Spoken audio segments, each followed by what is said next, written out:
Shabbat Shalom, buenas noches, buen provecho. Gracias a los que están conectados con nosotros en esta noche. Continuamos con el libro de Levítico o Vayikra. Y esta noche tenemos las lecturas correspondientes al capítulo 16, verso 1, hasta el capítulo 18, verso 30, que incluye la ceremonia o el rito o la festividad de Yom Kippur. Así que vamos a dar comienzo empezando con la bendición de la Torah, que dice así: Baruch atah Adonai Eloheinu melech haolam asher bachar banu ha'amim v'natan lanu et torato Baruch atah Adonai noten haTorah. Amén. Bendito eres tú, oh Señor Dios nuestro, Rey del universo, que nos ha escogido de entre todos los pueblos y nos dio su Torah. Bendito eres tú, oh Señor, dador de la Torah. Amén. Amén. ¿Cuántos quienes no se han olvidado de contar el? ¿Están contando? Nadie se ha olvidado. Amén. Qué bueno, me alegro. Así como decía, esta noche continuamos con el libro de Levítico, capítulo 16, verso 1, al capítulo 18, verso 30. Y esta porción consta de 28 mandamientos, de los cuales 2 son positivos o performativos y 26 son negativos o prohibitivos. Recuerden que el Moré Rico está haciendo todos los mandamientos de las porciones.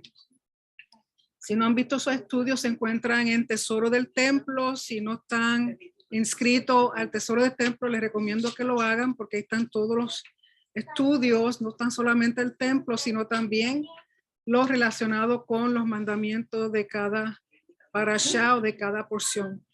Así que vayamos al capítulo 16 de Levítico, empezando en el verso número 1. Es interesante que en el antiguo Medio Oriente un rito como el de Yom Kippur se le conocía como un rito de libramiento,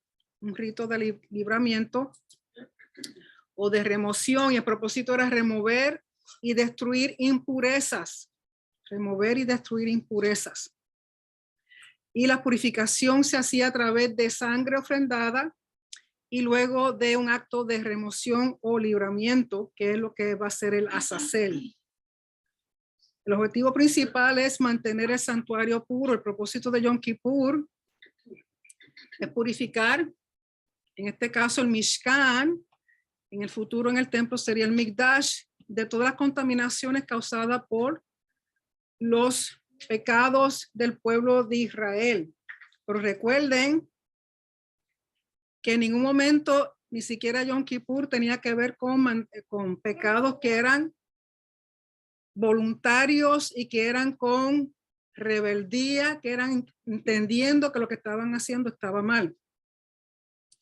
Así que, entonces, ¿por qué se hace Yom Kippur? Se comienza purificando el Mishkan de adentro hacia afuera, se comienza con el lugar santísimo.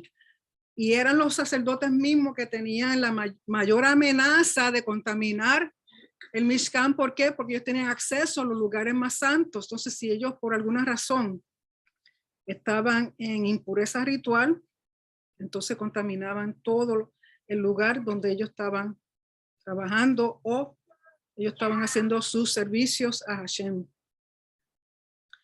Y cuando se purifica el Mishkan o el templo, esta purificación se extendía también al pueblo, no solamente al lugar. Así que vayamos al capítulo 16, verso 1, que dice, y esta noche voy a estar leyendo de la versión de la Biblia nazarena, israelita nazarena. Dice, Hashem le habló a Moshe después de la muerte de los 2 hijos de Aarón, que murieron cuando se acercaron demasiado a la presencia de Hashem. Aquí nos recuerda lo que pasó con los hijos de Aarón, que los 2 mayores hicieron algo primeramente que no había sido mandado por Hashem. Número 2, presentaron aquí, cuando hemos leído, habla de que presentaron fuego extraño. Extraño en el sentido de que no fue algo que fue mandado, salió de ellos hacerlos, entraron, todavía hay discrepancias si fue que entraron solamente al lugar santo o llegaron a entrar al lugar santísimo, que eran oficios y eran cosas que le tocaba a su papá, o sea, Aarón como el sumo sacerdote hacer, ni no a ninguno de ellos. Por lo tanto, por eso trae esto a colación, porque la muerte de esos jóvenes contaminaron el tabernáculo. Entonces dice, verso 2, Hashem le dijo a Moshe, dile a tu hermano a Aarón que no puede entrar cuando quiera al santuario detrás de la cortina, o sea, el lugar santísimo, frente a la cubierta que hay sobre el arca del testimonio. No vaya a ser que muera, porque yo aparezco en la nube sobre la cubierta. O sea, él aparece en una nube sobre lo que sería, bueno, lo que malmente traducen como propiciatorio. Realmente en el hebreo es la palabra caporet. Caporet es lo que cubre el arca y eso sirve como el trono de Hashem. El trono de Hashem, mientras que el arca en sí, el arca como tal, viene siendo como lo que dicen el estrado de sus pies. ¿Okay? La cobertura o el caporet es el trono y el arca, el resto del arca viene siendo como el estrado de sus pies. Por lo tanto, desde ahí donde Hashem se presenta y él está diciendo a Aarón, no vaya a hacer como hicieron tus hijos, o sea, venir ante mi presencia no es cuando ustedes le da gana, como ustedes le da gana.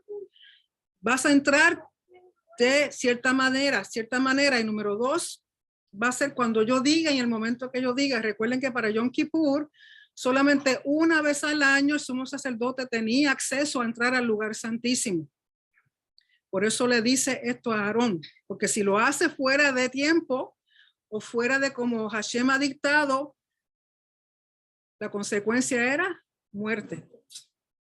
Verso 3, únicamente así entrará a Aarón al santuario, con un toro de la manada para ofrenda de purificación. Su Biblia lo más probable que dice ofrenda por el pecado. No es ofrenda por el pecado o expiación, ofrenda de expiación, que es realmente lo que quiere decir ofrenda de purificación, y un carnero para ofrenda quemada, que es el holocausto. Verso 4, estará vestido con una túnica sagrada de lino. Para los oficios de Yom Kippur, la mayor parte de las veces va a estar vestido de lino. ¿Por qué de lino? Porque el blanco y el lino representa humildad. Es un tiempo de venir humildemente ante Hashem. ¿Por qué? Porque se va a estar pidiendo perdón nacional, un perdón nacional. Y dice, estará vestido con una túnica sagrada de lino y con calzones de lino pegados a su cuerpo. Y estará ceñido con un cinturón de lino blanco y llevará un turbante de lino. Esas son las vestiduras sagradas. Bañará su cuerpo con agua y entonces se las pondrá. Recuerden que él tenía que estar cambiándose varias veces durante todo el servicio de Yom Kippur. Primeramente, 7 días antes de Yom Kippur, el sumo sacerdote era traído al templo, tenía su propio lugar para dormir, y ahí estaba esos 7 días más o menos ensayando lo que iba a hacer en Yom Kippur. Durante esos 7 días, todos los ancianos en el sentido de todos los sacerdotes, estaban con él, instruyéndole, leyéndole, preparándolo, porque cualquier error que él cometiera anulaba completamente el servicio. ¿Okay? Entonces, 7 días antes, es más, él tiene que salir de su casa, estar 7 días ahí, y era, aunque aquí la palabra no lo dice, pero si uno lee en la Mishnah, al sumo sacerdote realmente preparaban 2, por si acaso le pasaba algo a uno de ellos, entonces el otro seguía las funciones. Número 2, otra cosa que hacían es que el mandamiento dice que el sumo sacerdote tiene que estar casado. Entonces, durante esos 7 días, como estaba separado de su esposa, le conseguían una esposa, una segunda esposa, se tenía que casar con ella legalmente, pero no había ningún tipo de consumación del matrimonio. Era simplemente por si pasaba algo con su esposa, ella moría, él no podía ni ser soltero ni podía ser viudo. Entonces tenían una esposa legalmente Una persona llamada a su esposa estaba ahí durante ese tiempo, pero una vez terminaba su labor el día de Yom Kippur, se anulaba ese contrato de matrimonio, porque están siguiendo completamente como dice la palabra. ¿Okay? Resulta que 5 veces durante ese día él tiene que hacer una inmersión ritual, hacer un mikvah 5 veces, y 10 veces tiene que lavarse los pies y las manos, porque cada vez que se cambia de ropa se lava las manos y los pies, hace un mikvah, se pone su ropa, después que se pone su ropa vuelve otra vez, se lava las manos y los pies. Por lo tanto, 5 veces hace una inmersión ritual y 10 veces tenía que lavarse las manos y los pies, y eso tenía que ver con el cambio de ropa, porque recuerden que las vestimentas del sumo sacerdote tenía su pectoral, que eran piedras preciosas, tenía oro, tenía los colores de realeza, que eran caros, el púrpura, el rojo, el lino. Entonces, él no podía entrar así ante la presencia de Hashem en el lugar santísimo. Tenía que ir en la forma más humilde. Verso 5. Y de la comunidad israelita tomará 2 chivos o cabros para ofrenda de nuevo por purificación y un carnero para ofrenda quemada. O sea, hay que venir con ofrendas tanto para el sumo sacerdote como para el pueblo. Aarón debe ofrecer su propio toro de ofrenda por la purificación para hacer expiación por él y por su familia. Da a entender que su familia consta no tan solo de su familia, como si esposa, hijos, sino también la familia de los demás sacerdotes. O sea, él tiene la responsabilidad de lo que va a ofrendar, corresponde a él, a su familia y a su familia sacerdotal, sus hermanos sacerdotales. Y tiene que ser un toro que le pertenece a él, su propia propiedad. Tenía que darla.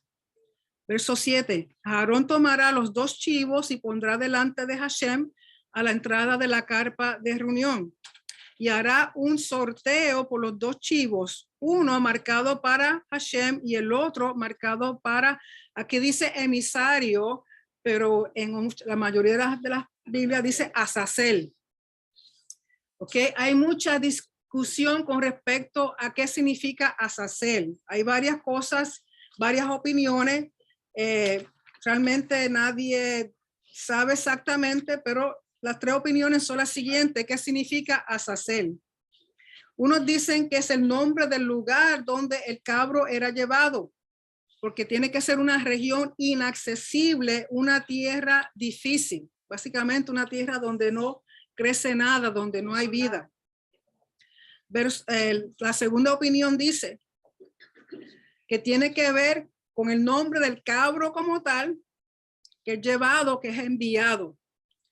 Y la tercera opinión es que está relacionado con la mitología, donde dicen que el demonio que regía esa región desierta o esa región seca se llamaba Azazel.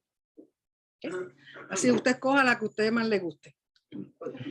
Pero realmente es simplemente el nombre, para mi opinión, es el nombre que se le da a ese animalito por la función que tiene de ir al desierto, ir a un lugar seco, un lugar donde no hay vida. ¿Por qué? Porque vamos a ver, según vamos leyendo, que ese cabrito, el sumo sacerdote pone sus 2 manos sobre su cabeza, confiesa los pecados del pueblo, y no es que está haciendo una transferencia literalmente, sino que ese cabrito viene a funcionar como si fuera un camión de la basura, que le ponen toda la basura del pueblo encima de él y lo lleva a un lugar desierto. ¿Okay? O sea, no es que realmente se transfieren los pecados a ese animalito.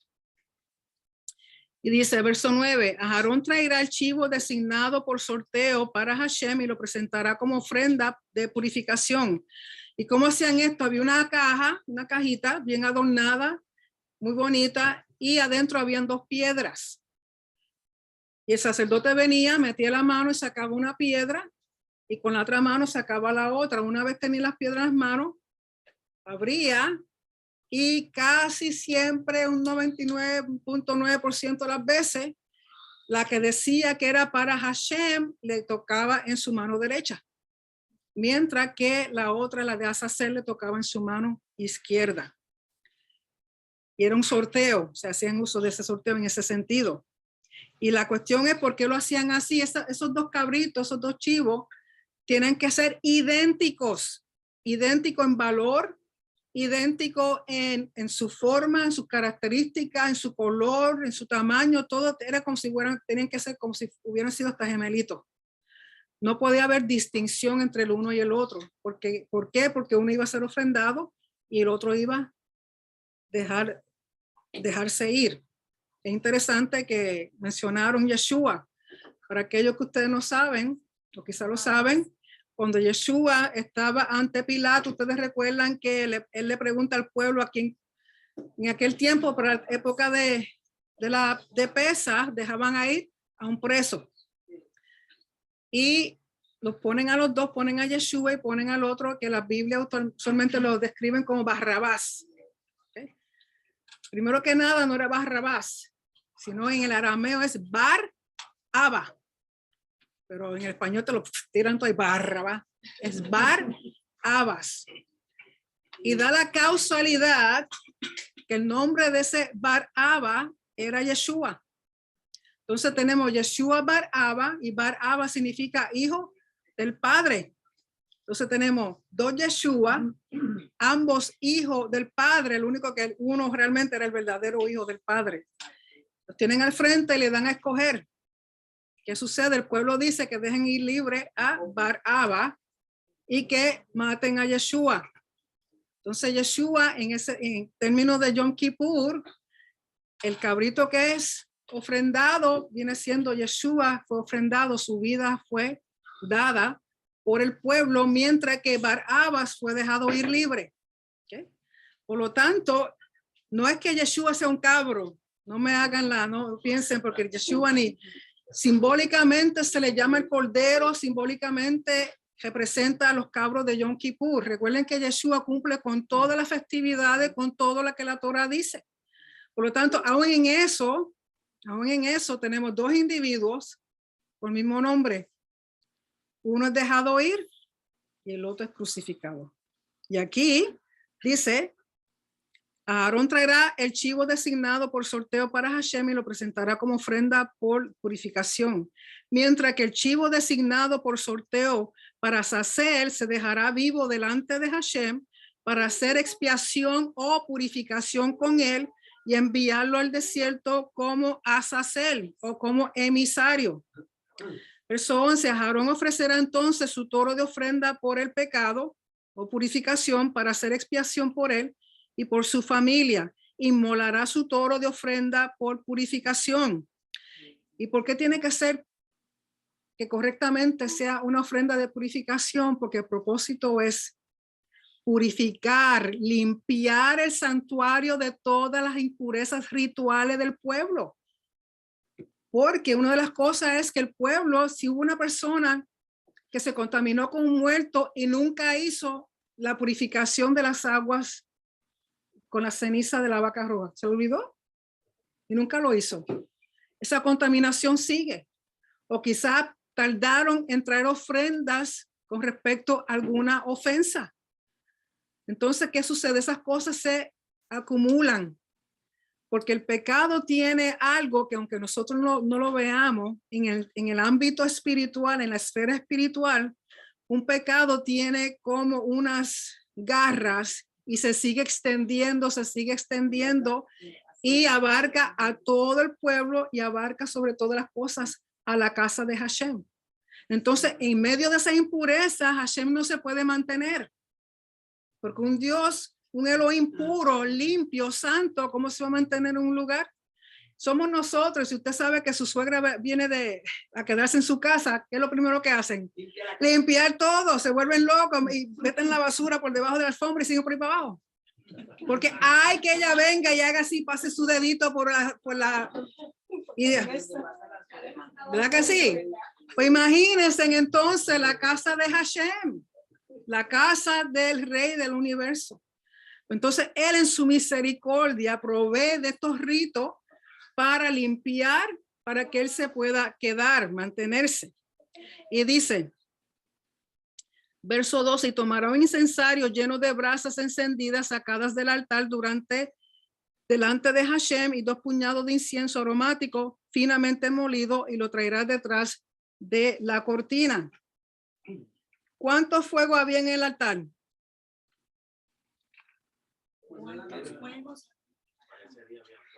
Para ese día de Yom Kippur habían 4 fuegos encendidos en el altar. Estaba el de siempre, que tiene que ver con las ofrendas que eran quemadas ahí. Estaba uno que se había hecho aparte y esas brasas de ese segundo eran tomadas para el incienso, para ponerlo para lo de incienso. Número 3, el tercer fuego que había se le llama el Esh Tamid, el fuego eterno. ¿Por qué? Porque con ese fuego, con esas brasas, era que encendían los demás fuegos. ¿Sí? Pero para el día de Yom Kippur hacían otro fuego aparte para honrar el día. Así que ese día en el altar habían 4 fuegos. Por lo tanto, cuando él dice aquí que tomó brasas encendidas sacadas del altar, era de esa madera que se estaba quemando, que era específicamente para el incienso. ¿Okay? No podía tomar brasas de ningún otro sitio, que quizás eso fue lo que hicieron también los hijos de Aarón. En vez de tomar las brasas del fuego que le correspondía, vinieron y lo tomaron de otro. Y toma 2 puñados de incienso aromático finamente molido y lo traerás detrás de la cortina. A pesar de que este rito era muy parecido al de todos los días, porque todos los días se ofrendaba incienso 2 veces al día, por la mañana y por la tarde, la diferencia es que este incienso era molido aún más, tenía que ser aún más fino que el incienso regular de todos los días. Dice, echará el incienso en el fuego delante de Hashem de manera que la nube de incienso cubra la tapa o el caporet que está sobre el arca del testimonio de alianza para que no muera.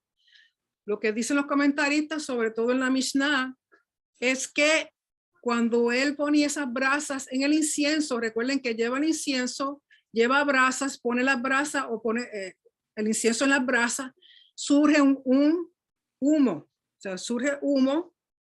Y el propósito era que ese humo lo protegiera a él de la presencia de Hashem, porque está entrando en el lugar más santo, está entrando ante la presencia del trono de Hashem. Entonces, una de las cosas, a propósito de cuando ponía el incienso, era que ese humo lo guardara al sumo sacerdote.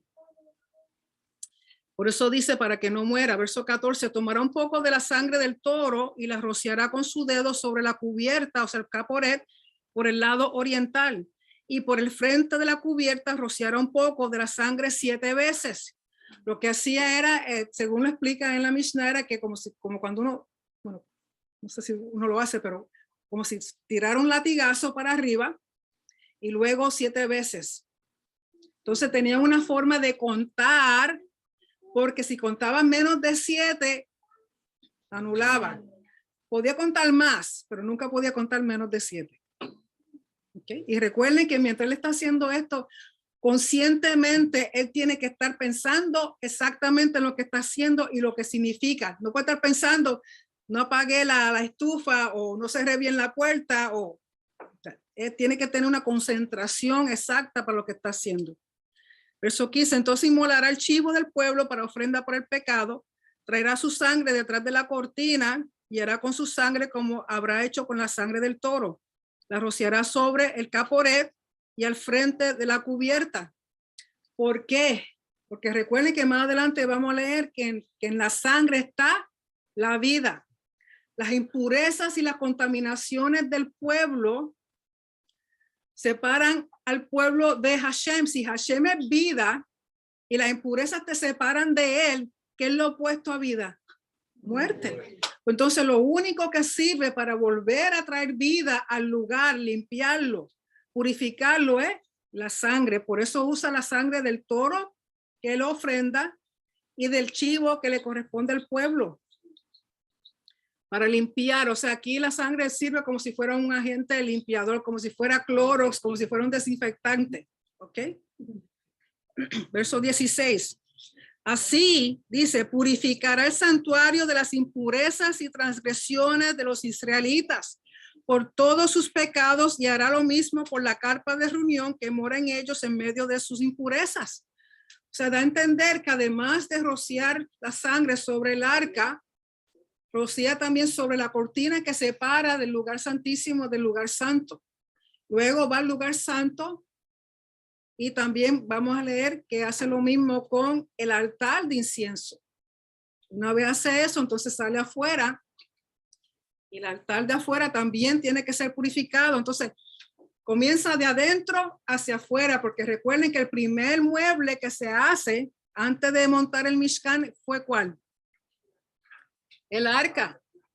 El arca viene siendo el corazón y el cerebro de Hashem.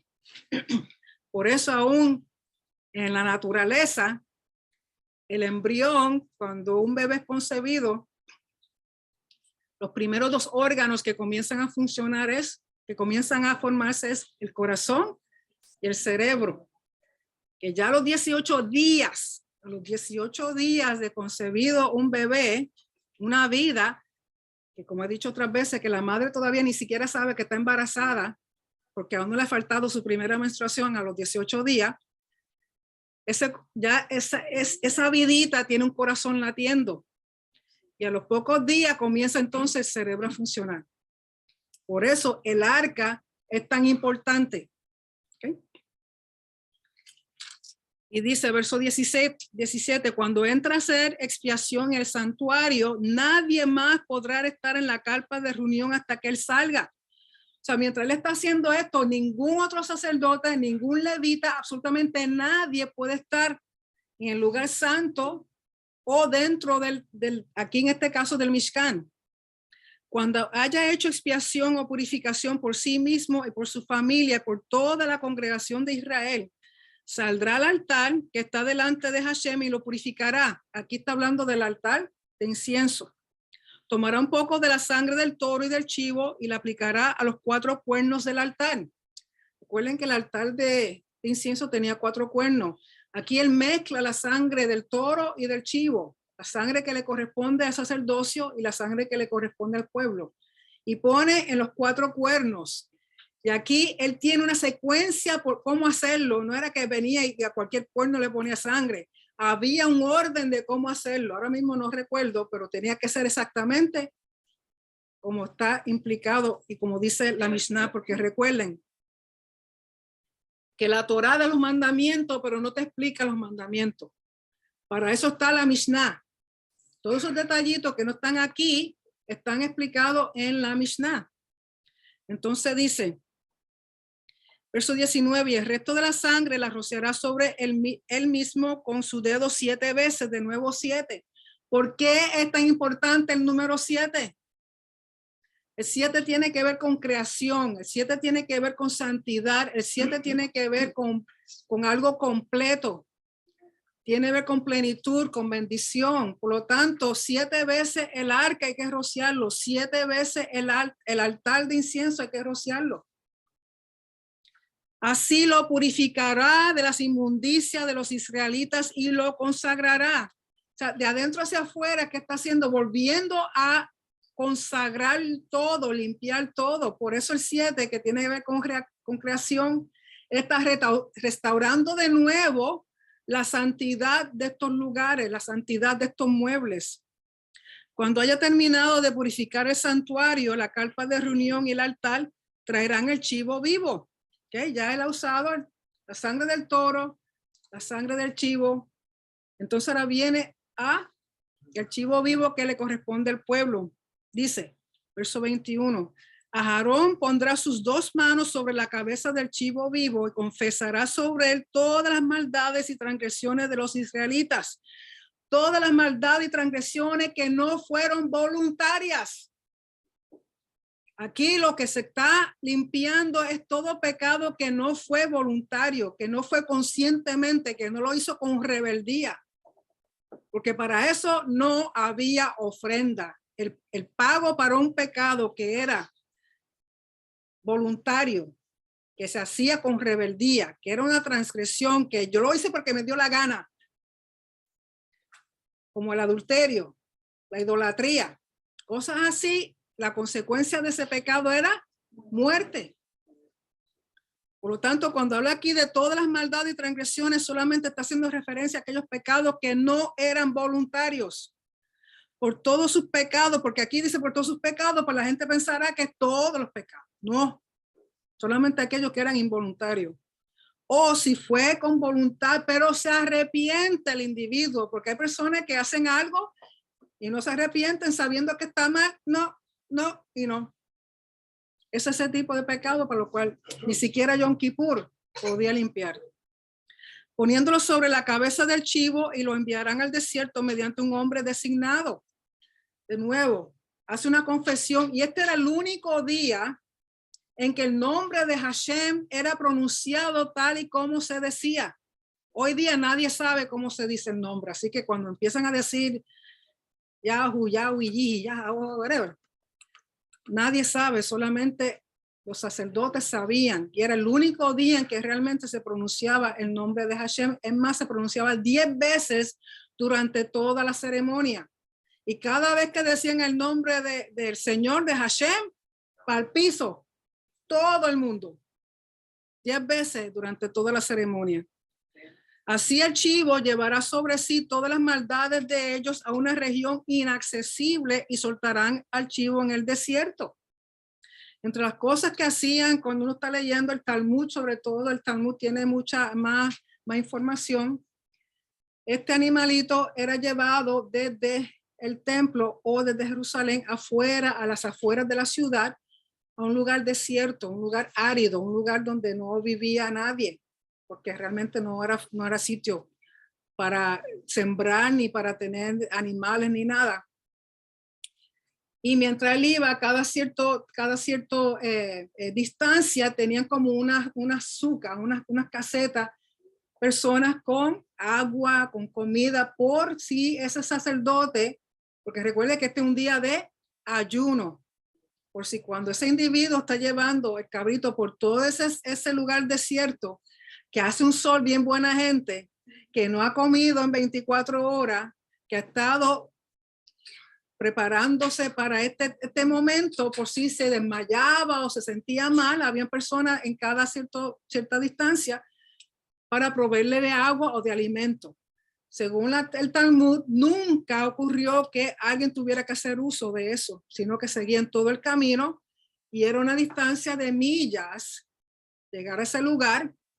Y una vez llegaba, según en el primer siglo, dicen que el cabrito era empujado por un precipicio.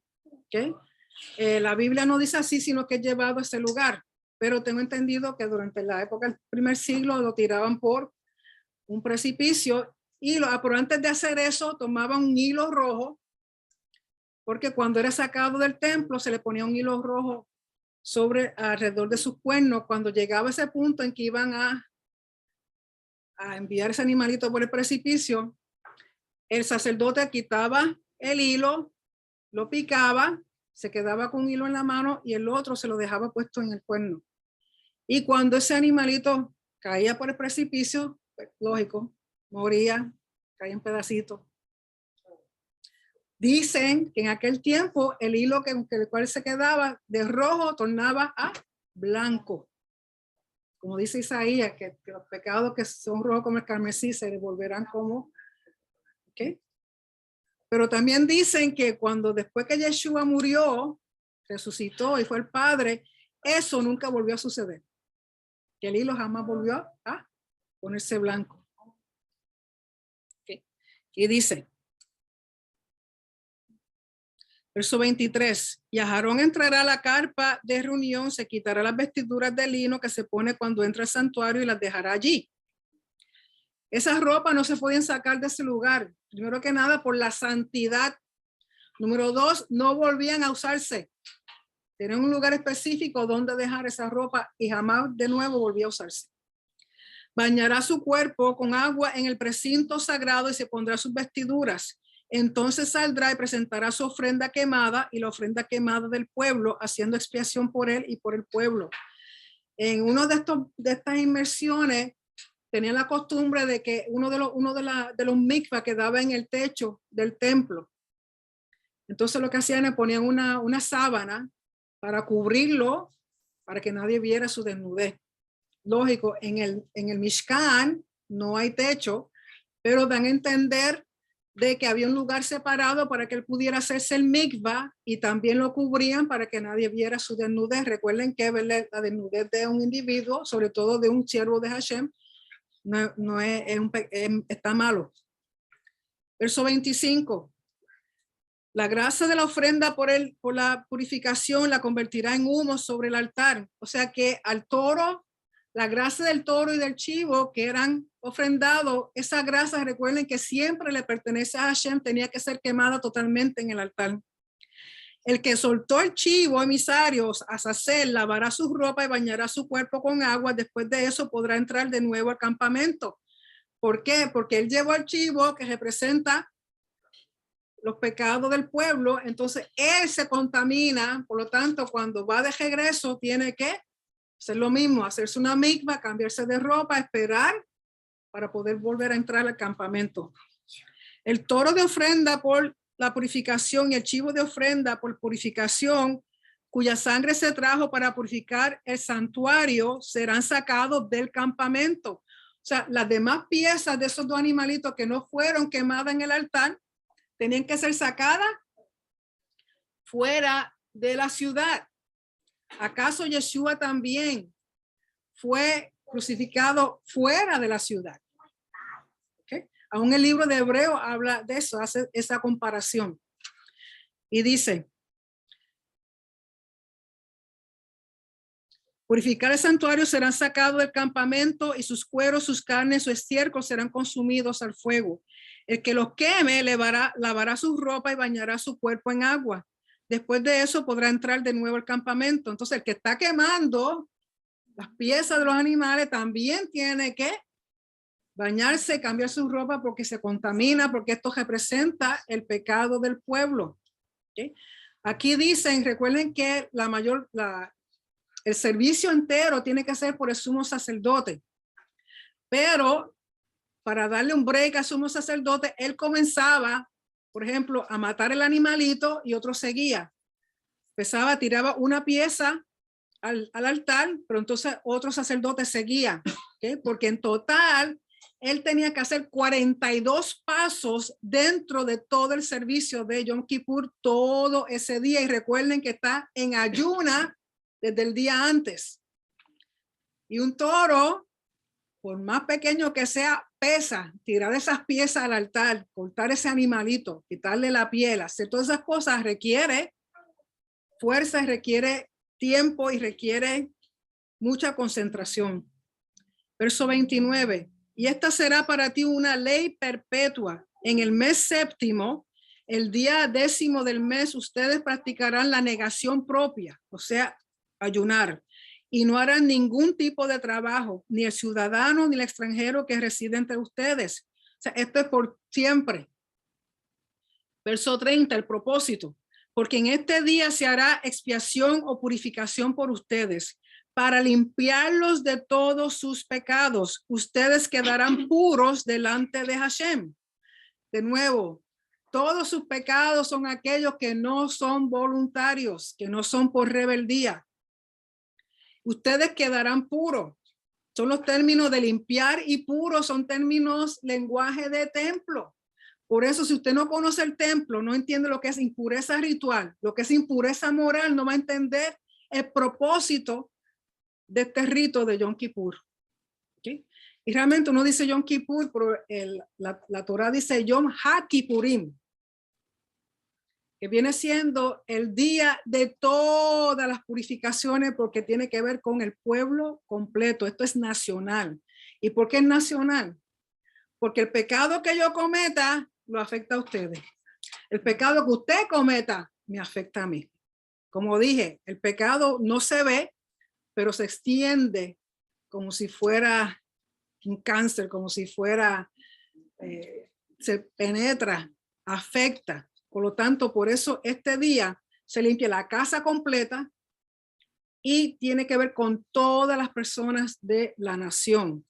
Y Yeshua, recuerden que cuando Yeshua muere, él tiene que morir porque los pecados que no eran cubiertos por ninguna ofrenda, ni por Yom Kippur, es él el que limpia, el que quita el pecado moral, el que quita aquel pecado que era por rebelión, que era voluntario, porque para los demás habían ofrenda.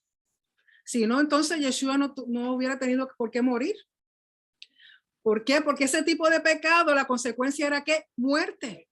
Pues entonces él viene a eliminar esa muerte eterna para darnos vida eterna. Entonces, en ese sentido, él cumple también con Yom Kippur. Verso 31. Será un Shabbat de completo reposo, un Shabbat Shabbatón.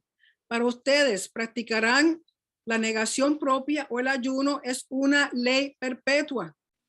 El sacerdote que haya sido ungido y ordenado para servir de sacerdote en lugar de su padre, hará expiación. Se pondrá las vestiduras de lino, las vestiduras sagradas. O sea, hubo un tiempo, recuerden que los primeros sacerdotes, Aarón y sus hijos, fueron ungidos. Pero después en adelante se traspasaba el oficio con simplemente ponerse las vestimentas. Entonces aquí está diciendo que el que siga al sumo sacerdote, él también va a hacer lo mismo. Verso 33, purificará el santuario interior, purificará la carpa de reunión y el altar, y hará expiación por los sacerdotes y por toda la gente de la congregación. Esta será para ustedes una ley perpetua para hacer expiación por los israelitas por todos sus pecados una vez al año. Y Moshe hizo como le había mandado Hashem. Recuerden que el que recibía el mandamiento era Moshe y él se lo decía a su hermano y al resto de los sacerdotes. Lógico, para el rito de Yom Kippur hay mucho más detalles, hay mucho más información, pero eso usted lo consigue en la Mishnah, tratado Yoma. Yoma tiene que ver solamente con Yom Kippur. Y hay mucho más información que aquí no dice. Capítulo 17. Hashem le habla a Moshe diciendo, habla a Aarón y a sus hijos y a todo el pueblo israelita y diles, esto es lo que ha mandado Hashem. Si alguien de la casa de Israel sacrifica un buey o una oveja o una cabra en el campamento, fuera del campamento, y no lo trae a la entrada de la carpa de reunión para presentarlo como ofrenda a Hashem, delante de la morada de Hashem, se le imputará culpa de sangre a tal hombre. Ha derramado sangre, ese hombre será cortado de entre su pueblo.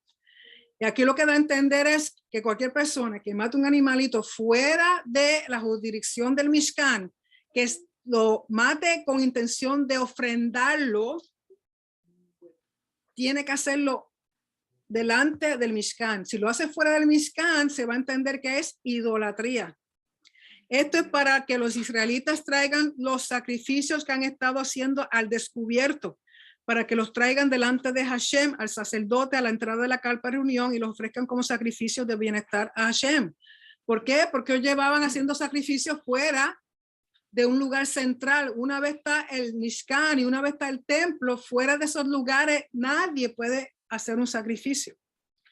Verso 6, para que el sacerdote rocíe la sangre sobre el altar de Hashem a la entrada de la carpa de reunión y convierta en humo la grasa como olor grato a Hashem. O sea, la sangre de la ofrenda y las grasas, todas tenían que ir al altar. Verso 7. Y para que no ofrezcan su sacrificio a los demonios cabríos tras los cuales se extravían. Para aquel entonces había una idea o un pensar de que los demonios fuera, porque recuerden que ellos están en el desierto, que los demonios lo que le llaman demonios, espíritu, lo que sea, del desierto eran tipo cabro. Quizá por eso él usó el Azazel, un cabro, lo llevó al desierto. No es que lo está ofrendando a ese demonio, porque primero que nada que los demonios no existen. Y ahora voy a recibir 1 millón de cartas y pastor, anyway. Pero tenían ese entendimiento en esa cultura de que en el desierto habían demonios que eran como cabros. Entonces él dice, si va a sacrificar algo y lo hace fuera del Mishkan o lo va a hacer fuera del templo, se va a considerar que lo está ofrendando a los demonios, lo está ofrendando, es una idolatría. Verso 8, diles además, si alguien de la casa de Israel o de los extranjeros que residen entre ellos presenta una ofrenda quemada o un sacrificio y no lo trae a la entrada de la carpa de reunión para ofrecerlo a Hashem, esa persona será cortada de su pueblo. Recuerden que el término cortado, karet, significa un castigo directamente de parte de Hashem. ¿Okay? Que se ha dicho que puede ser una vida más corta, puede ser que no tenga hijos o puede ser que muera al instante. Pero es un acto de justicia divino de parte de Hashem directamente. Eso es ser cortado de su pueblo. Y si alguno de la casa de Israel o de los extranjeros que residen entre ellos ingiere sangre alguna, pondré mi rostro contra tal persona que ingiere la sangre y lo cortaré de entre su pueblo. Porque la vida de la carne está en la sangre y yo se la he asignado a ustedes para hacer expiación o purificación por sus vidas sobre el altar. Es la sangre, la vida, la que realiza la expiación. De nuevo, no se come sangre. Por eso parte de matar un animal, conforme a lo que le dice la Torá, que es lo que llaman kosher, es que ese animal, su sangre completamente es derramada, es sacada de su cuerpo. Por eso le digo al pueblo israelita, ninguna persona entre ustedes debe ingerir sangre, ni el extranjero que reside entre ustedes debe ingerir sangre. Recuerden que en la cultura en que ellos están, el comer sangre o el beber sangre era parte de los ritos paganos de ellos. Es más, ellos se bañaban hasta en sangre. Y usualmente eran ritos dedicados al inframundo, a los muertos. Entonces Hashem dice, ustedes no van a hacer así. La sangre es para ponerla en el altar. La sangre representa vida. La sangre es lo que purifica y limpia mi casa y los purifica a ustedes. Verso 12, por eso le digo al pueblo israelita, ninguna persona entre ustedes debe ingerir sangre, ni el extranjero que reside entre ustedes debe ingerir sangre. Y si algún israelita o algún extranjero que reside entre ustedes caza un animal, un ave que se puede comer, derramará su sangre y la cubrirá con tierra. O sea, alguien va a cazar. Recuerden que aquí cuando habla de cazar es porque ese animalito va a servir como alimento a la familia, no es porque sea un deporte. ¿Okay? Porque un deporte es asesinar un animal o simplemente por asesinar. Y eso es contrario a lo que dice la palabra. Por lo tanto, si usted mata un animal como alimento, usted asegúrese de que esa sangre sea derramada completa y luego la entierra. ¿Por qué? Porque vida representa vida. Porque es la vida de toda carne, su sangre es su vida. Por eso le digo al pueblo israelita, ustedes no deben ingerir la sangre de ninguna carne, porque la vida de toda carne es su sangre. Cualquiera que la ingiera será cortado. Y cuando dice de ninguna carne, está haciendo referencia a los animales limpios que Hashem dijo que se pueden comer. Aquí no me vengan con la cuestión del cerdo porque no está hablando del cerdo. Está hablando de lo que dice en Levítico 11, los animales que son limpios que sí se pueden comer. Cualquier persona, sea ciudadano o extranjero, que coma lo que ha muerto o ha sido destrozado por las bestias, lavará su ropa, se bañará en agua y quedará impuro hasta la tarde, entonces será puro. O sea, tocar un animal muerto incurre en impureza ritual. Por eso dice, tiene que hacer un mikvah y cambiar su ropa y esperar hasta que la tarde, o sea, hasta que caiga el sol, que comience un nuevo día para entonces volver al campamento. Pero si no lava su ropa y baña su cuerpo, llevará su culpa. Está impuro ritualmente y no hace nada, esa impureza sigue con ese individuo. ¿Y qué sucede? Que esa impureza ritual la riega por todo el campamento y contamina de nuevo la casa de Hashem. ¿Okay? Para aquellos de ustedes que les gusta cazar con Z, no casarse, cazar con Z, cazar por deporte es contrario a la Torá. ¿Okay? Solamente se le permite cazar a una persona si es para alimento. Matar por matar es crueldad y eso es en contra de la Torá. Eso es un pecado. Y si usted lo hace sabiendo que no debe hacerlo, hello, allá usted con el Creador. Capítulo 18. Recuerden que todas estas cosas que estamos leyendo en Levítico tiene que ver, es más, del capítulo 17 hasta el final de Levítico se le conoce como el código de santidad. código de santidad. Y es un código que es para vivir todos los días. Tú quieres agradar a tu Padre Celestial, que es un Dios santo. Vive una vida santa. Así que del capítulo 17 al 26 se le conoce como el código de santidad. Del 1 al 16 es un camino, te enseña cómo agradarlo a Él, cómo caminar hacia Él. O sea, del capítulo 1 al 16 te explica cómo llegarte a un Dios santo en la forma que ha pedido. Una vez tú haces eso, entonces Él te dice, ok, ya existe cómo llegar a mí, ahora mantente en santidad para que continúes caminando conmigo. ¿Okay? Capítulo 18, y todo esto tiene que ver con el diario vivir de nuestras vidas. Todo, sobre todo el capítulo 18 que dice lo siguiente. Hashem le habla a Moshe diciendo, háblale al pueblo israelita y diles, yo Hashem soy el Elohim de ustedes. Cuando él dice yo soy, ponga oído porque eso es ley. No deben copiar las prácticas de las tierras de Egipto donde habitaron, ni de la tierra de Canaán, a donde los estoy llevando. O sea, no hagan lo que estaban haciendo y no hagan lo que van a ver en la tierra a donde yo los voy a llevar. Ni sigan las leyes de ellos. Mis reglas solamente deben observar ustedes y seguir fielmente mis leyes. Yo, Hashem, soy el Elohim de ustedes. Verso 5. Ustedes deben observar mis leyes y mis reglas en las cuales vivirá el hombre. Yo soy Hashem. Tú haces lo que él te dice. Tú caminas con vida. Te mantienes en vida. Y lo que tenemos que entender, que no solamente nosotros como individuos, sino nuestra familia completa, nuestra congregación completa, nuestra comunidad completa, nuestra nación completa. Si las personas en toda la nación hicieran lo que dice la palabra, no habría, como dice Rico, la loquera que existe hoy día en la vida de tantas familias, en el gobierno, en todo sitio. Dice, verso 5, ya les dije. Verso 6, ninguno de ustedes deberá llegarse a algún pariente carnal para descubrir su desnudez. Yo soy Hashem. Aquí va a comenzar con lo que es impureza moral. Impureza moral, que en el tope de toda la lista es lo relacionado con inmoralidad sexual. Incesto. No se comete incesto. La desnudez de tu padre, esto es la desnudez de tu madre, no la descubrirás. Ella es tu madre, no descubrirás su desnudez.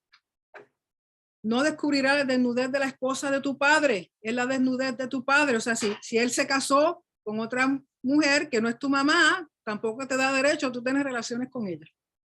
Porque cuando habla de desnudez, en una forma muy, muy, muy bonita, te está diciendo no tengas relaciones sexuales, no tengas intimidad con tus parientes cercanos. La desnudez de tu hermana, hija de tu padre o hija de tu madre, sea nacida en la casa o fuera, no descubra su desnudez. Por eso cuando leemos en Génesis de que Ham descubrió la desnudez de Noé, por eso hay implicaciones, hay personas que entienden que él trató de sodomizar a su padre. ¿Ok? O que tuvo relaciones con su mamá. Entonces de esa relación viene Canaán, que fue a que Jacob, a que Noé maldijo. Él no maldijo a Ham, porque cuando los 3 hijos de Noé salieron del arca, Hashem los bendijo. Entonces, él no puede maldecir a su hijo, porque ya está bendecido por Hashem. Pero la maldición fue a su nieto, que realmente, según explican los comentaristas, que fue que Ham tuvo relaciones con su mamá, incesto, y nace Canaán, y de Canaán de ahí vienen todos los problemas. Verso 10, la desnudez de la hija de tu hijo o de la hija de tu hija no descubra su desnudez, que la desnudez de ellas es la tuya. La desnudez de la hija de la esposa de tu padre que haya nacido en la casa de tu padre, ella es tu hermana. No descubra su desnudez, aunque sea media hermana, usted no tiene derecho a tener relaciones con ella. No descubre la desnudez de la hermana de tu padre. Ella es parienta de tu padre, es tu tía. No descubre la desnudez de la hermana de tu madre, que si ella es parienta de tu madre, también es tu tía. No descubre la desnudez del hermano de tu padre, es tu tío, no te acerques a su esposa, a tu tía postiza, ella es tu tía. No descubras la desnudez de tu nuera, es la esposa de tu hijo, no descubrirás su desnudez. No descubre la desnudez de la esposa de tu hermano, es la desnudez de tu hermano. No descubra la desnudez de una mujer y de su hija, ni te cases con la hija de su hijo ni la hija de su hija para descubrir su desnudez. Ellos son parientes, eso es depravación. No te cases con una mujer como rival de su hermana, un hombre casado con 2 hermanas. Así conocí yo una pareja. Y era un mismo infierno todos los días. No te cases con una mujer como rival de su hermana para descubrir su desnudez mientras la otra viva. No te allegues a una mujer durante su periodo de impureza para descubrir su desnudez. Una mujer menstruando no puede tener relaciones sexuales. Ningún hombre se debe acercar a una mujer que está menstruando para tener intimidad con ella. Por muchas razones. Primero, fisiológicamente, ese útero, esa matriz, ese cervix está abierto porque está botando sangre de la menstruación. Si ese individuo por mala pata tiene una gonorrea, va a entrar directo a su útero, ¿okay? Y el útero, por medio de las trompas de falopio que abren, están abiertas, significa que esa gonorrea entra por el cervix, sale por las trompas y contamina todo su cuerpo. Así yo conocí una joven, tenía 16 años, gonorrea, y se le salió por las trompas y llenó todo su vientre, todo su peritoneo, tenía absceso hasta en el cerebro.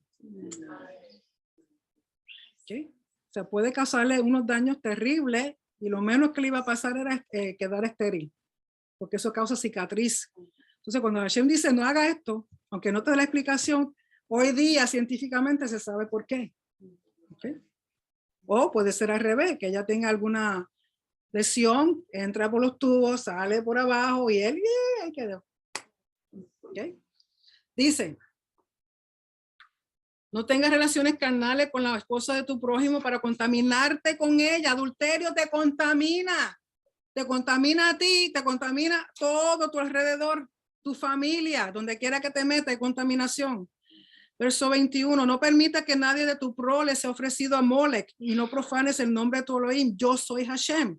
Recuerden que Molech era el dios de los cananeos, en cual le ofrecían su primogénito. Y lo que hacían era, tenían una estatua, un ídolo de esta cosa, que la cara era como un becerro o un toro. Tenía unas manos extendidas así y el vientre adentro, lo que era un hueco, que era un horno. Entonces imagínense, él es de metal, la cosa esa es de metal, tiene un fuego en el medio de lo que sería el abdomen, y ponen el bebé recién nacido en las manos de esta cosa. Lo menos que iba a hacer era achicharrarlo. ¿Okay? Porque ellos entendían, si yo le ofrezco mi primogénito a Molech, entonces voy a ser más fértil y todos los demás hijos que yo tenga van a ser bendecidos. Miren qué capacidad. Por lo tanto, él dice no, ¿por qué? Porque es Hashem quien te va a dar los hijos si tú haces las cosas como tienes que hacerlas. Si no estás metido en inmoralidad sexual, mira, yo te bendigo con hijos. Soy yo. Ningún Molech te va a bendecir. No te acuestes con un varón como se acuesta con una mujer. Es algo detestable, la homosexualidad. No tengas relaciones carnales con ninguna bestia para contaminarte con ellos, bestialidad. Y no permitas que una mujer se preste a tener relaciones con una bestia. Eso es perversión. ¿Por qué Hashem le dice todo esto al pueblo? Porque esto mismo estaban haciendo las naciones en Egipto y las naciones cananeas. Porque ellos entendían que ellos podían hacer esto porque sus dioses hacían lo mismo. Tremenda excusa. No se contaminen de ninguna de esas maneras, que por esas cosas fue que se contaminaron las naciones que estoy expulsando delante de ti. Así la tierra quedó contaminada y yo la llamé a cuentas por su iniquidad y la tierra vomitó a sus habitantes. Pero ustedes deben observar mis leyes y mis reglas y no deben hacer ninguna de esas cosas detestables, ni el ciudadano ni el extranjero que reside entre ustedes. porque todas esas cosas detestables las hacían las naciones que estaban en la tierra antes que ustedes, y la tierra se contaminó. Así que no permitas que la tierra te vomite a ti por contaminarla, como vomitó a las naciones que vinieron antes que tú. O sea, lo que el hombre hace que en contra de la Torá contamina la tierra, literalmente. Porque ustedes creen que la naturaleza está tan revuelta como está. Las estaciones del tiempo, cuando debe estar frío, está caliente, cuando debe estar caliente, está frío.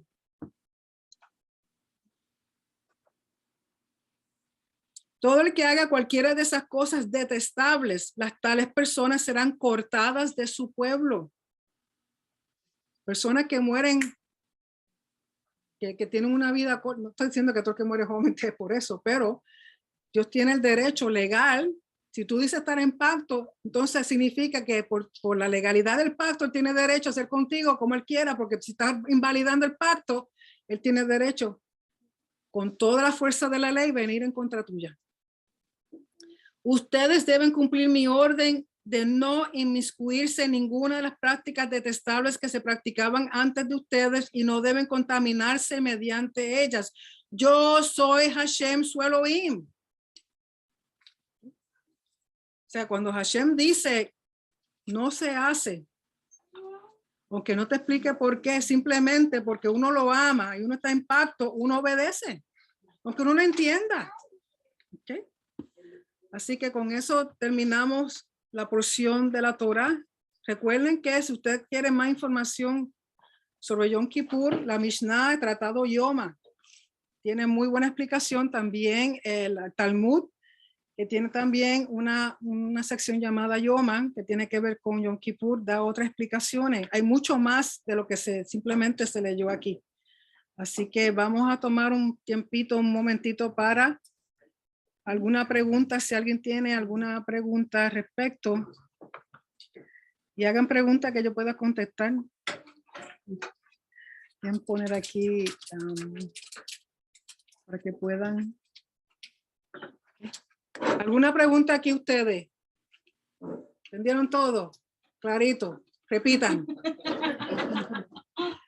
Jóvenes, los que están en internet, ¿alguna pregunta? Nadie. Sí, el pastor José González, dígame. Tiene que abrirle el micrófono. Sí, dígame. Shalom.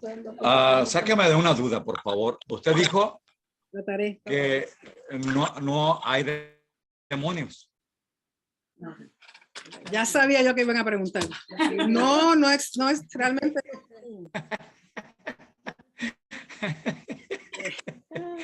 Los demonios, ustedes bien la escritura hebrea. Rara vez habla de demonios, con excepción de, por ejemplo, hablamos hoy, porque era lo que la cultura entendía. Todo esto está basado en cosas paganas y mitología. En los escritos judíos, incluyendo lo que se llama el Nuevo Testamento,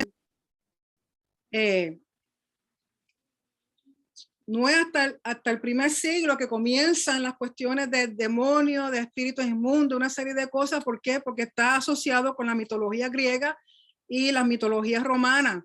Entonces la cultura, recuerden que el pueblo se contamina con lo que hacen las culturas y comienzan ahí los conceptos de demonio, de diablo, de una serie de cosas que realmente, si uno lo busca en la Torá, el demonio más grande es uno mismo. Es uno mismo, la inclinación mala de uno mismo, ese es el demonio. Pero para hacer excusas decimos que son demonios, que son cosas externas a nosotros, como decían muchos de la gente del tiempo de esta época, que ellos cometían adulterio, cometían bestialidad, cometían incesto. ¿Por qué? Porque sus dioses también hacían lo mismo. O sea, mientras el ser humano puede dar una excusa por algo, le pone el nombre que quiera. Pero si vamos a ser realistas y vamos a ser sinceros, el demonio somos nosotros mismos. ¿Okay? Nosotros mismos somos los que ensuciamos las cosas. Es muy fácil hacer excusas. Es como la cuestión de si ustedes quieren saber realmente de lo que llaman demonología, vayan a a recursos judíos. No vayan a ninguna cosa cristiana porque van a seguir con el mismo cuento. Usted quiere saber realmente lo que el judío piensa, primero sobre Satán, sobre demonios, sobre espíritu inmundo, búsquelo conforme al judaísmo. Que ahí usted va a saber realmente lo que es, porque es conforme a lo que dice la Torah. Y por si acaso, yo tengo un video que se llama la porción de Balac y Balaam. Yo tomo tiempo para explicar el concepto de Satán. Satán simplemente significa adversario, no significa nada más. Un adversario, algo que está ahí para hacer un impedimento, un obstáculo a usted, para que usted tome aliento, tome fuerza y sobrevenga ese obstáculo, lo que sea que está en el medio ahí.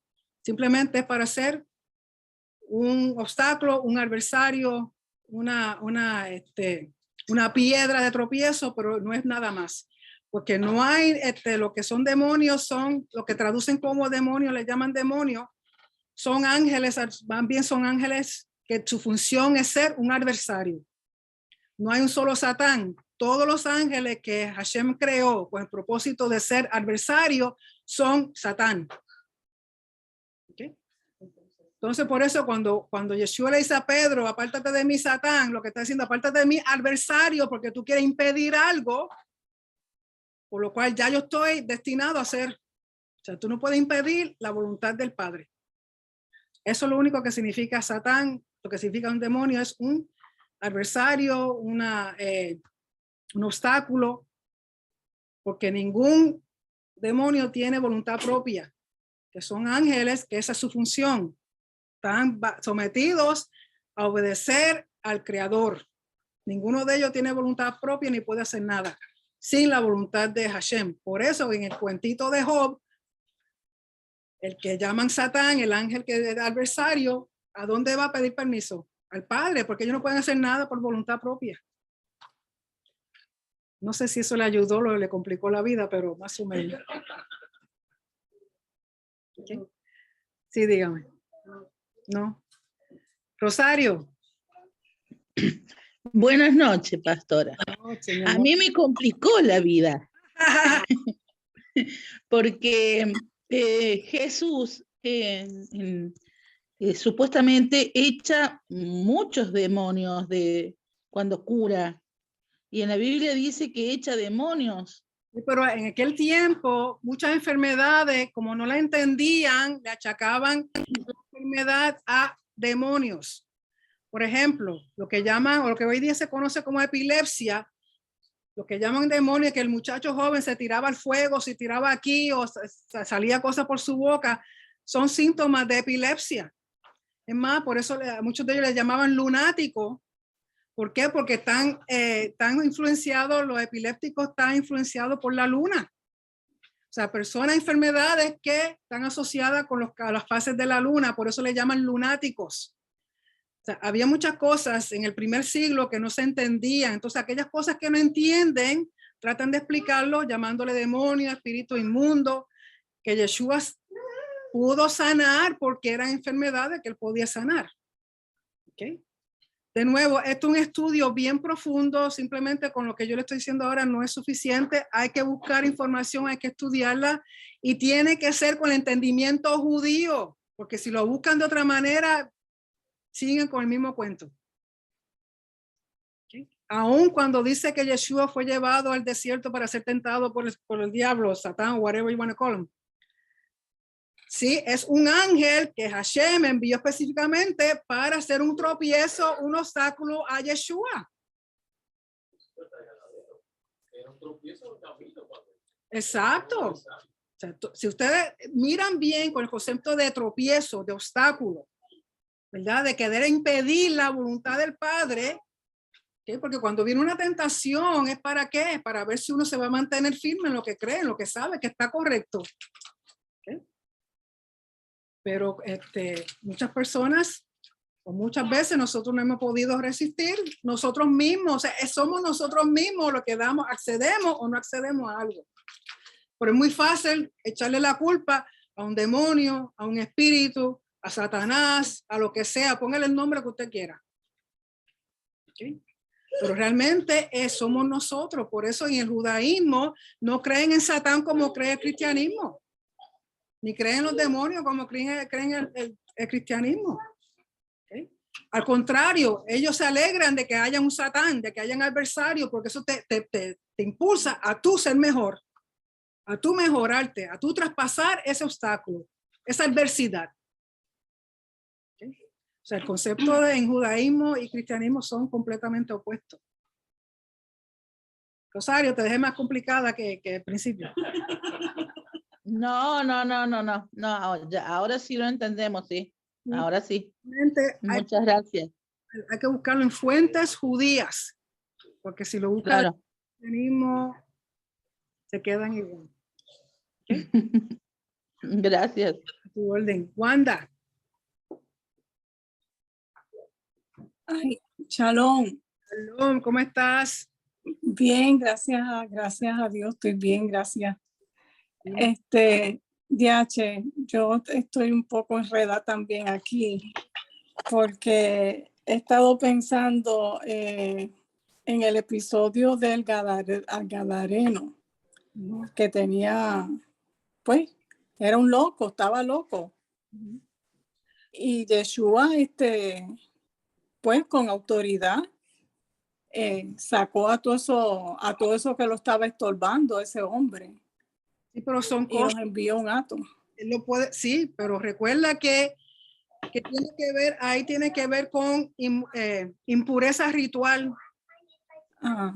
¿Por qué? Porque él lo envía a un animal que es ritualmente impuro, no es limpio, no se puede comer. Pero tienen que entender que muchas de las cosas que Yeshua hacía eran simbólicas, así como el chivo de Yom Kippur, que es llevado al desierto.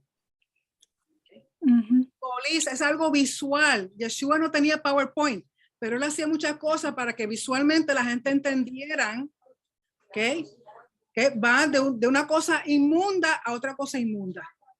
Pero es él que tiene el poder para sanar, para limpiar, así como hizo con el leproso. El leproso no es una enfermedad, en este caso era impureza ritual. Por eso él queda limpio, no es que lo queda sanado. O sea, aquí recuerden que la lepra, simbolismo de la lepra es que es estar muerto en vida. El propósito de Yeshua es traer vida a los muertos. ¿Okay? Por lo tanto, tenemos que ir un poquito más allá de simplemente lo que estamos leyendo literalmente en el contexto de lo que enseña la Torá. Si ustedes búsquenme todas las veces que la Torá habla de demonios, espíritus inmundos, de cosas así.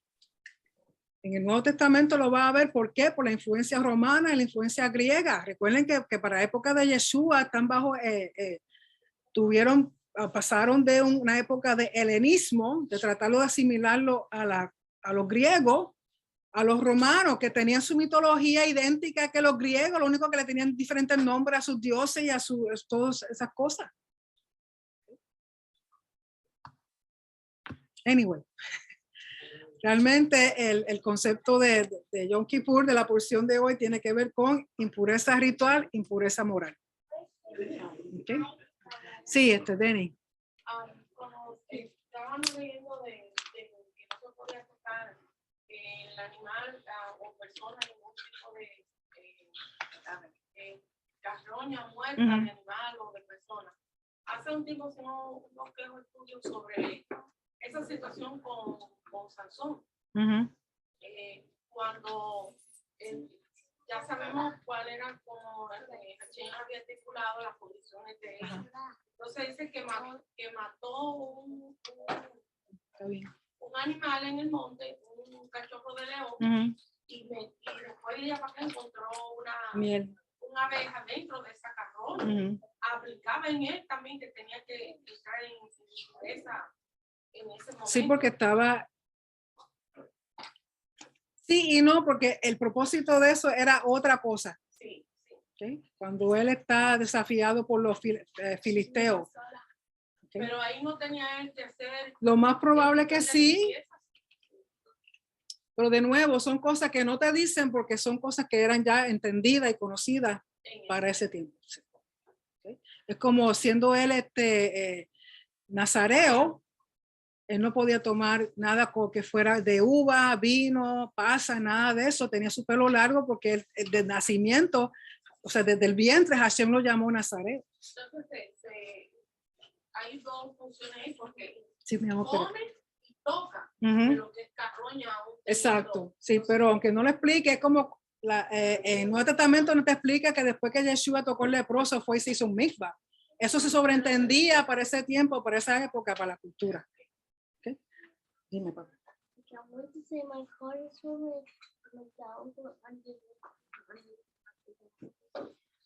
Tell one of the guys to help me.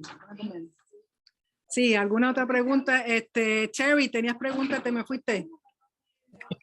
Hola, Shalom, Shabbat Shalom. ¿Cómo está, mi amor? No, yo lo que tenía un comentario que yo sé que nos confundimos en las cosas que hemos aprendido de tantos años que hemos sido reprogramados o programados y estamos siendo reprogramados ahora con esto de los demonios. O sea, en otras palabras, es un ser humano que se inclina hacia el mal. Correcto, ¿verdad? Sí, pero entonces buscan una excusa. Era como yo te decía, había un programa cuando yo niña se llamaba The Devil Made Me Do It. El diablo me obligó a hacerlo. Era un negrito, lo más cómico él y todo lo decía. The devil made me do it. Todo era el diablo me hizo hacer. Son excusas. Exacto. Es maduro para entender que son excusas. Okay. Thank you. Franklin. Facebook, Isabel Astorga pregunta en qué fuente judía sería y qué libro. Usted dijo como que buscaran recursos. De nuevo, lamentablemente en español es muy escaso. Si lo busque, si van a donde a Rabino Google y ponen concepto de Satán en el judaísmo, ahí le va a salir cosas. ¿Okay? O sea, si van como dije, a Rabino Google, simplemente pongan concepto de Satán en el judaísmo, ¿okay? O demonología en el judaísmo.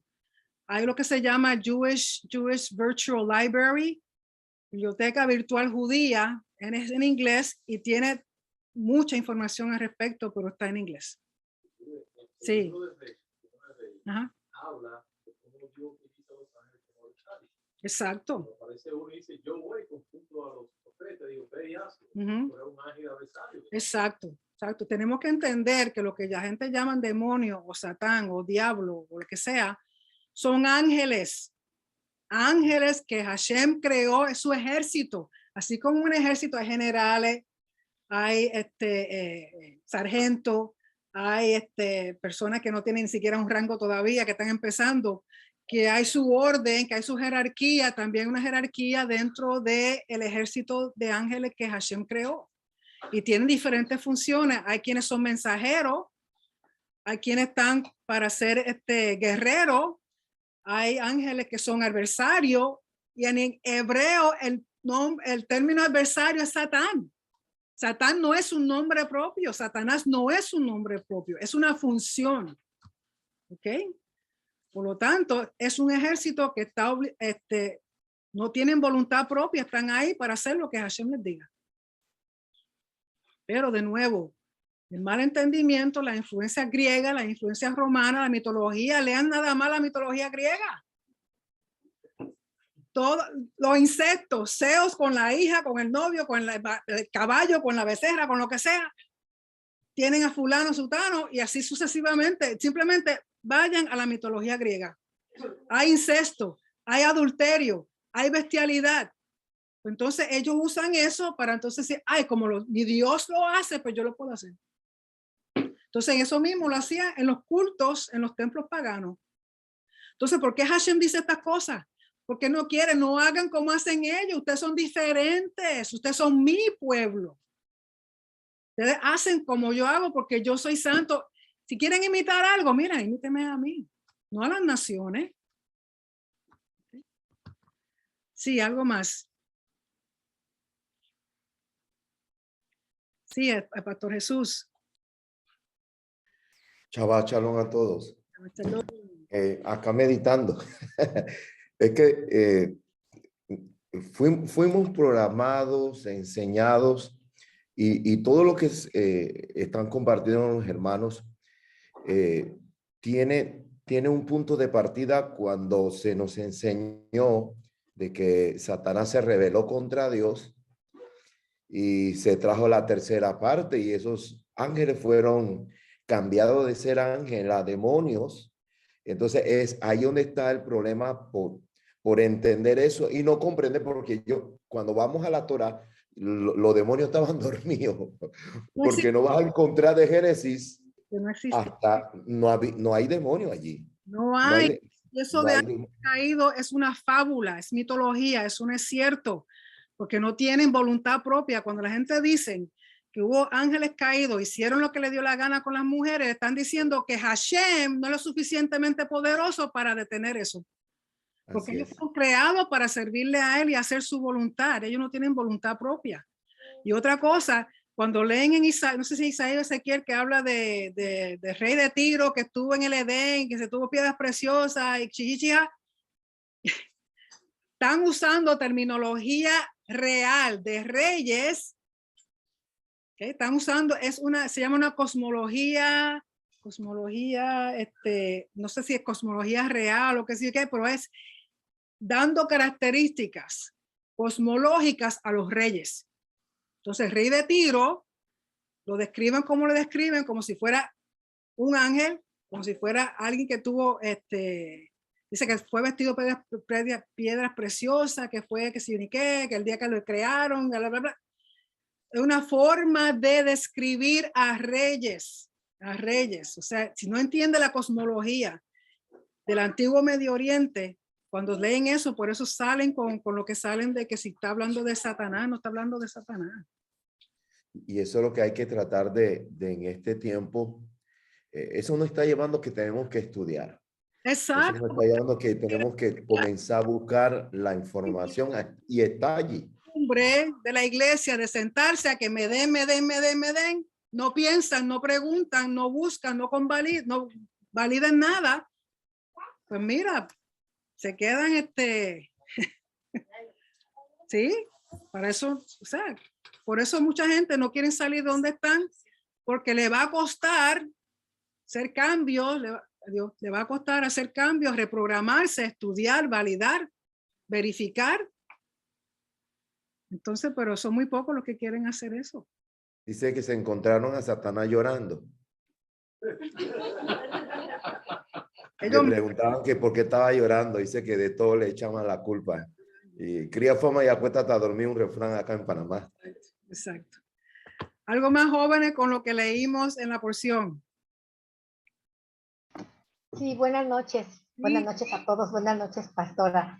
Ahorita escuchando todo lo que, bueno, todo lo que han comentado, pero primeramente pues le quiero dar gracias a Hashem y a usted, a todos. La clase me gustó mucho, estuvo muy bien explicada. Y sí, como comentan, ¿verdad? Pues ya tenemos nuestra mente programada, o sea, mi mente está programada a pensar en otra cosa y sí, me di cuenta de que pues tengo que trabajar mucho en mi mente para moldarme a como Hashem quiere que vivamos y que hagamos, ¿verdad? Entonces eso sí me impresionó mucho ahorita de la clase y me impactó porque se me hace algo francamente muy difícil, pues tengo que orar y pedirle ayuda a Hashem porque sacar todo eso viejo que se metió y se metió tanto dentro de la mente que salta, ya solito salta, así, ya es como un reflejo así automático, ¿verdad? Pensar de esa manera errónea. Y también ahorita que también comentaban esto de los demonios, también me estudió mucho en la clase de Balak, porque yo he visto en lo particular, no sé si los demás estén de acuerdo, depende también de qué clase de cristianismo se estuvo, porque yo en el cristianismo que estuve fue tipo bautista, entonces los bautistas son así como que ignoran todo ese mundo espiritual, pero me di cuenta que los que venían de congregaciones pentecostales, carismáticas, tienen mucho eso y aún en raíces hebreas lo siguen arrastrando. Eso es un mundo espiritual que siguen arrastrando. Y bueno, yo lo digo porque ahorita, como no tengo, pues no tengo un grupo que enseñe como aquí, como Yeshua también, ahorita voy a un grupo que sí tiene ese estilo de los demonios, de estar, y hay personas, yo me mantengo al margen, no me gusta mucho, ya no me envuelven, o sea, ya no me envuelve como ese engaño, ¿verdad? Pero me mantengo al margen porque todavía lo tienen mucho y de veras como que se sugestionan y ven cosas que... Sí, pero de nuevo es manipulación de las emociones y es muy fácil, pero sí hay que hacer una determinación consciente de que hay que cambiar, hay que reprogramarse. Sí, sí, pues muchas gracias a Hashem, la verdad que sí, como he escuchado en las enseñanzas, así, un día la pastora, la Moralisa, dijo que la información, estar bien informado elimina la manipulación, ¿verdad? Entonces ya en esas trampas así como de caer en esos miedos a una dimensión desconocida, ¿verdad? Para nosotros que es de esos seres espirituales, pues ya no, ¿verdad? Pues ya haciendo lo que dice Hashem, como también el apóstol Shaulo decía que nos sometamos al Eterno, que ese adversario huye, ¿verdad? Hay que estudiar y conocer bien lo que dice la Torá y hay que seguir todos los años los ciclos, porque siempre se aprende algo nuevo. Hay que estudiar. Si a la gente no le interesa estudiar, pues entonces no van a crecer. Sí, muchas gracias y bendiciones y Shabbat Shalom a todos. Buenas noches. Jóvenes, ya vamos a terminar. Se me ha ido media congregación. Así que recuerden, esta noche es el Omer 14, día 14. Día 14, vamos a hacerlo un momentito antes de terminar. La bendición del Omer. Esta noche el día 14, que viene siendo la letra Nun. La letra Nun. La letra Nun en el abecedario hebreo, que viene siendo los versos 105 al 112. Así que vamos a hacer la bendición. Baruch atah Adonai Eloheinu melech haolam asher kitshanu b'mitzvotav v'tzivanu al sefirat haomer. Bendito eres tú, Adonai, nuestro Elohim, Rey del universo, que nos has santificado con tus mandamientos, nos ordenaste a contar el Omer. Hoy son 2 semanas o 14 días del Omer. Salmo 119, versos del 105 al 112, la letra Nun. Dice así: lámpara es a mis pies tu palabra, luz a mi camino. He jurado firmemente cumplir tus justas reglas. Estoy muy afligido, Hashem, presérvame conforme a tu palabra. Acepta, Hashem, mis ofrendas voluntarias, enséñame tus reglas. Aunque mi vida está siempre en peligro, no descuido tu Torah. Aunque los malvados me han puesto una trampa, no me he apartado de tus preceptos. Tus decretos son mi herencia eterna, son el deleite de mi corazón. Estoy resuelto a seguir tu Torah hasta lo último, para siempre. Y el Salmo 67. Salmo 67 dice: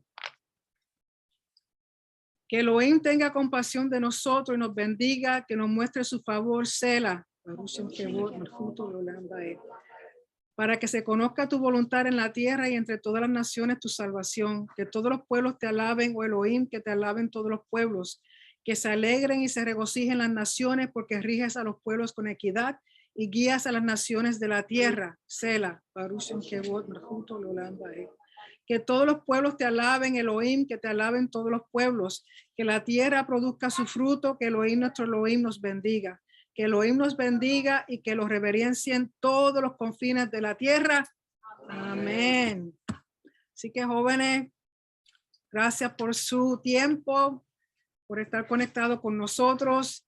Nos veremos ya el martes en la oración Dios mediante. Muchas gracias por todo. Shabbat Shalom. Que disfruten de este día Shabbat Shalom. hermoso. Y será hasta la próxima. Señor, así lo Shabbat Shalom. permita. Shalom.